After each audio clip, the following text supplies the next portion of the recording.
The names of four parliamentarians and a key advisor to British Columbia's newly re elected NDP Premier David Eby were recently outed during a shocking press conference about Chinese Communist Party election interference networks affecting Canada.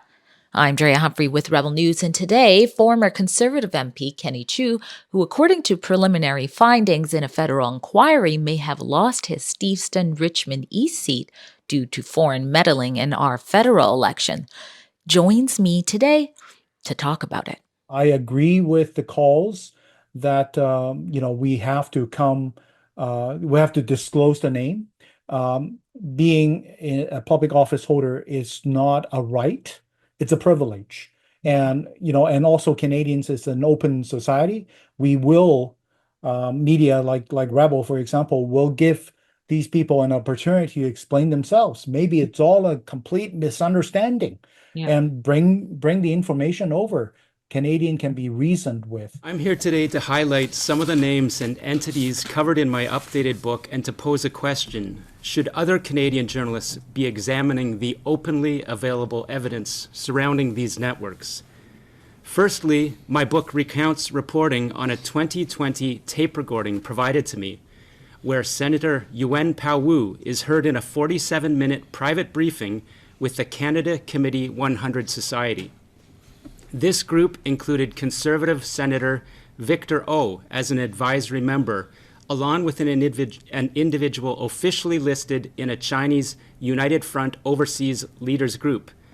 The Canada Committee 100 Society is led in Vancouver by Ding Guo, a journalist who is also an advisor to British Columbia Premier David Eby. Wait, what? Wait, what? Did he just say advising David Eby? The same Premier David Eby who leads BC NDP, the party which just narrowly won the minimum 47 seats required in BC's election to form another majority government. With one of those seats, by the way, Surrey Guildford, being won by a margin as slim as only 27 votes. What would they have done if they had known? Yes, that David Eby. That was investigative journalist Sam Cooper addressing the National Press Gallery on Monday, which was the same day the final vote count for BC's 43rd general election occurred, 10 days after election night. Cooper discussed shocking allegations of Chinese election interference networks undermining Canadian politics, as covered in his book, Willful Blindness. Journalist Ding Guo is named as the man who leads the Canada Committee 100 Society, a registered Canadian nonprofit which claims to be nonpartisan and non-government, but according to the press conference, it seems has some members and affiliates who may be collaborating with the CCP at the expense of Canadian sovereignty, in particular through our elections. So, what does that say then to BC voters, most of whom had no clue before hitting the polls that Mr. Guo has been a trusted advisor to now re-elected Premier David Eby since his first term as Premier, and who, according to this Premier announcement dated from 2018, was an advisor to BC's former Premier, John Horgan, too. I reached out to Mr. Guo and Mr. Eby to give them opportunity to answer questions for you. Among other things, I asked Eby to let you know what projects and programs Mr. Guo has been advising him on, and what will be the nature of his ongoing relationship with Guo now that more are aware of these allegations. At least those who follow independent news are. And I also asked whether or not he plans on allowing an independent review probing into Mr. Guo's activities and their influence on our province, and I guess influence on him. I did not hear back. In addition to naming Guo and the two mentioned senators, Cooper also named Liberal MP Mary Ng as a parliamentarian who is unwittingly implicated in the interference as assessed by CSIS, and Steveston Richmond East Liberal MP Parm Bains, who, according to Cooper, benefited from journalists who were present during the private briefing with Senator Wu and the Society, and also who later supported Baines when he ran for his seat in 2021, which was previously held by Kenny Chiu. Both Mary Ng and Parm Baines publicly opposed Kenny Chiu's foreign agency registry bill, which was proposed in an effort to counter foreign interference in Canada. Mr. Chiu joins me now to discuss what Cooper claims to have uncovered. All right, Mr. Chiu, thanks for coming back on Rebel News. Thank you for your invitation, Drea. What's going through your head when you're sitting and watching that unfold like everybody else? Well, we know that these regimes, for example, like the People's Republic of China's Communist Party, they like to exploit Canadians who have a language difficulty and challenges, and also are constricted to using only their mainland Chinese, the CCP authorized social media platform, WeChat. So not only that they have a source information issue, they also have the platform issue. What I thought about when I heard the news is that that can be true for Mr. Parm Baines, because he prided himself during the election that he is from here, and he called me allegedly, somebody told me that I'm not from here. And therefore he would be able to read and understand what I proposed, the private member bill, that some of this information, it's not misinformation, because misinformation, my definition is that at least there's some basis of truth. Disinformation means that it's completely fabricated falsehood. And the disinformation being spread in the WeChat and also some Chinese media is that I targeted Chinese, and I would actually bring a lot of judgment and difficulties to the Chinese community, that I'm anti-Asian, that I hate Chinese, discriminatory, anti-Asian, blah, blah, blah, blah, blah. So I don't blame those who have no access to the truth and who had a problem of reading what I proposed in the House of Commons at the time. But Mr. Parm Baines, he definitely can read English, I presume, and he would be able to have access to all these publicly available information. And yet it is true that during the campaign, not only that, he did not come to my defense and clarify that, this is false, this is not true. But also, as I have heard from Sam, endorse this position that he would not support a foreign influence, an interference registry. And that is definitely shocking and disappointing. That's right. And it shows that the allegations, anyways, are that those comments that he made against the bill garnered support from these alleged CCP linked journalists and others in the network. So just to go over sort of what I call identity politics that were being played against your bill, Parm Baines had said or described it as an exclusionary policy. MP Mary Ng, who is another parliamentarian who is also named in this, basically made comments that suggest it would be anti-Chinese, like you mentioned before, sort of racist against Chinese people, which is so ironic to hear. Now, something else that stood out to me, you are British Columbian.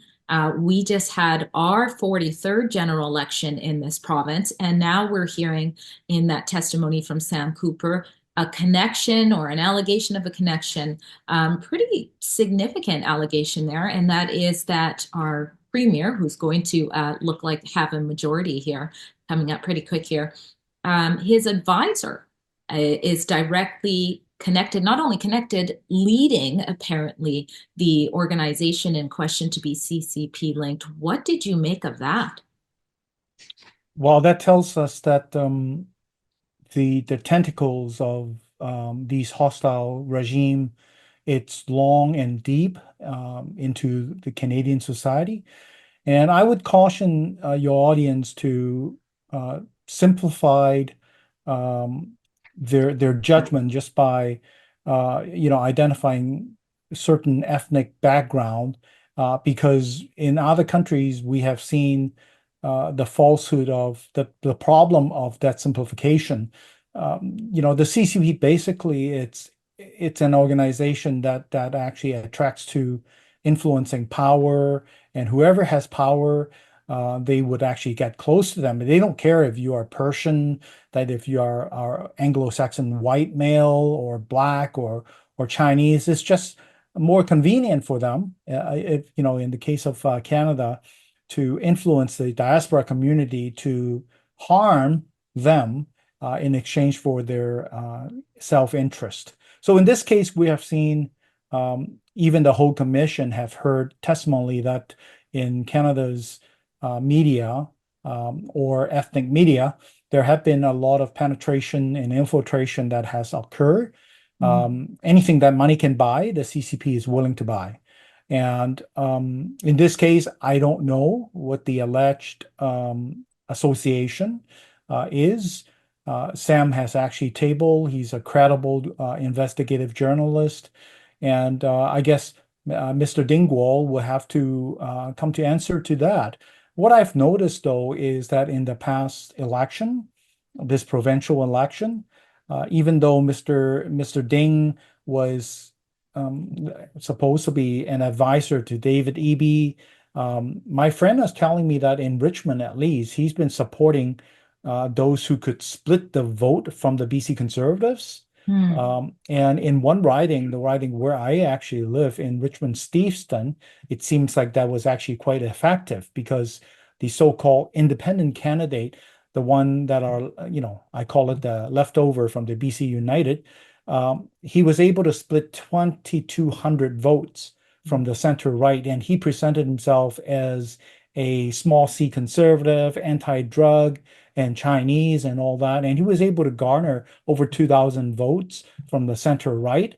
And the BC Conservative candidate was defeated by the incumbent by less than 500 votes.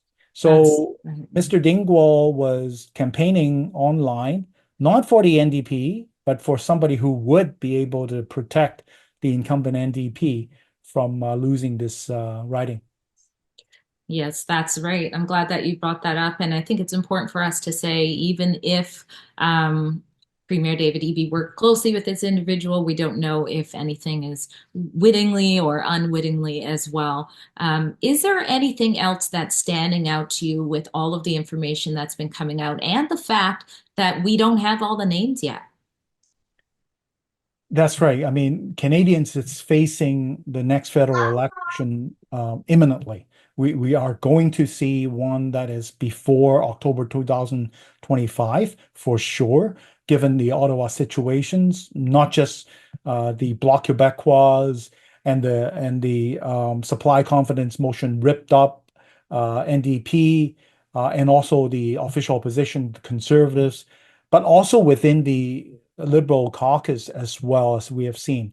Now, this is exactly the moment that we need the government to come clean to Canadians, because just like Mr. Cooper has said in the press conference, as we are facing an imminent national election determining our future, Canadians are facing with the conundrum of potentially voting for somebody who could be on that list of people who put wittingly or semi-wittingly other foreign countries' well-being ahead of Canadians. And that is not fair. That is very damaging to our democracies.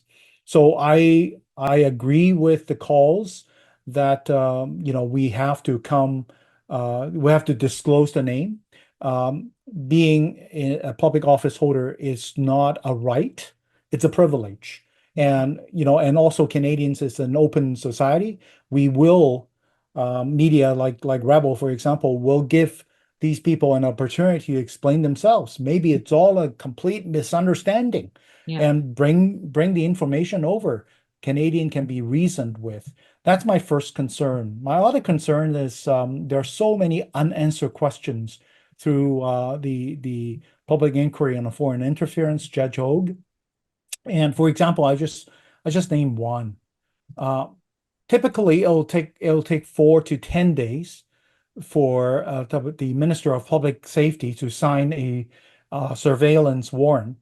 But in this case, for Michael Chan in Toronto, somebody that his chief of staff, Zita Astravas, was connected with, it took 54 days.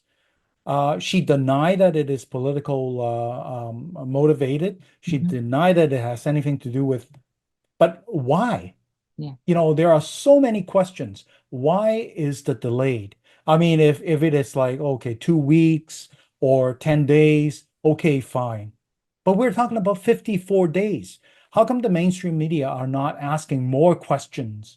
Could there be some, I mean, it allows people's imagination to run wild here, Right. right? Could it be a partisan or originated thing? Could she be bringing the information to Michael Chan? Could it be done through a third party, or could it be she had contact with, just like Mary Ng, through the alleged connection, her staff with the CCP?